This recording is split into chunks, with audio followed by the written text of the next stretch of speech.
السلام عليكم. محزلة دبلوماسية في أبو ظبي اتعاملت بكل خبث بكل إهانة مع موظفي سفارة السودانية من التحقيقات والتفتيش في الهواتف. المهم أهانوهم وأذلهم قدر ما قدروا. بما إنك لسه بتشاهد الفيديو، أنت قلبك على الوطن، عايزك تشير الفيديو ده لغد ما يصل لآلة حرام في الدولة وهي عبد الفتاح البرهان، لأنه الشيء اللي قاعد يحصل دي شرف شعب سوداني ودي شرف دولة. فإذا كان أنتم قاعدين فوق وتستخفوا بشرف دولتنا وتستخفوا بآخر حاجة في دلنا في البلد دي، فقدنا المال وفقدنا الدولة وفقدنا البنية التحتية وفقدنا الأعمال، في دلنا الحاجة الوحيد دي ودي ما هنرضى عنها.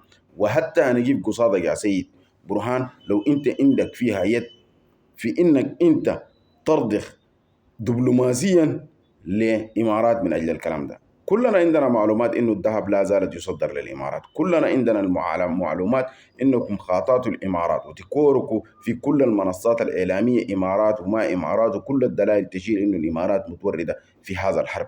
لكن لماذا هذا التواطؤ؟ هل الإمارات ماسكين لكم ذل؟ لو ماسكين لكم ذل تواجهونا، هنا بنقدر. هنا شعب السودان والله لن نزل ولا نهان ولا نتيع رغم أنف أي واحد، لو من الداخل ولا من الخارج. وقفنا مع الجيش، شرف للكاكي بتاع الدولة السودانية دي وشرف بتاع المؤسسة السودانية دي.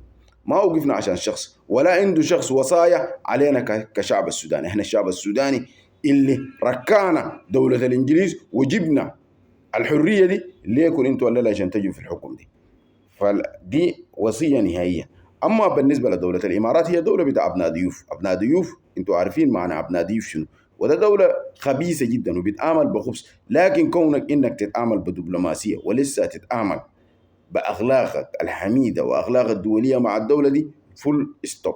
من هنا بيفتح مرحلة جديد، من هنا ل 48 ساعة إذا لم وقفتوا التصدير الذهب لدولة الإمارات، وإذا لم وقفتوا تصدير كل مواد الغام اللي تصدر للإمارات، وإذا لم تصدروا كل ممتلكات الإماراتية الموجودة من المزارع ومصانع وشركات التنغيب بتاعت الذهب، ده كلها لازم يتم يد وديات بتاع الجيش السوداني، لأنه الأموال دي تابعة علينا والأرض دي حقنا.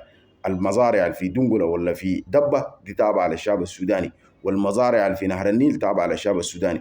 ويا سيد الرئيس، انت تعلم وانا عالم انه صلاح ادريس وجمال الوالي اكثر عميلين للامارات في طريقهم لرفع اقتصاديات دولة الامارات عبر التصدير وعبر معاونة معهم وعبر شركات كبيرة جدا تم تسجيلها تحت الترابيزة باسمائهم، ولكن هي موالية للامارات. لن نغفر ولن نصبر، ودي كلامنا ما حقي انا براو، انا فقط ناشد وانا بوصل رسالة شعب السوداني فقط اليك. فالرحمة للظالم هي ظلم للظالم للمظلومين. إن كونك ترحم إمارات وترحم رعايا دولة إمارات وترحم من يدعون إمارات هي ظلما للشعب السوداني يا سيد برهان ومن معاونيك في الحكومة الحالية دي. لن نسمح ولن نغفر بما فعله الإمارات والمتعاونين معه. على الشعب السوداني يدرك الخطر القادم. كل المتعاونين لو كان من ابنك شخصيا يا برهان لازم تستلمهم تغطهم في السجن. الناس الوقعوا أخوض مع الإمارات وشركاتهم لسه شغالة، كلهم من المفترض تمسكهم وتدخلهم السجن. أين ما بنخاف له ملايين في الحق. جينا وقفنا مع الجيش من أجل الحق ومن أجل الوطن ومن أجل الوطن ده إنه يكون مع بعض. تهياتي لك.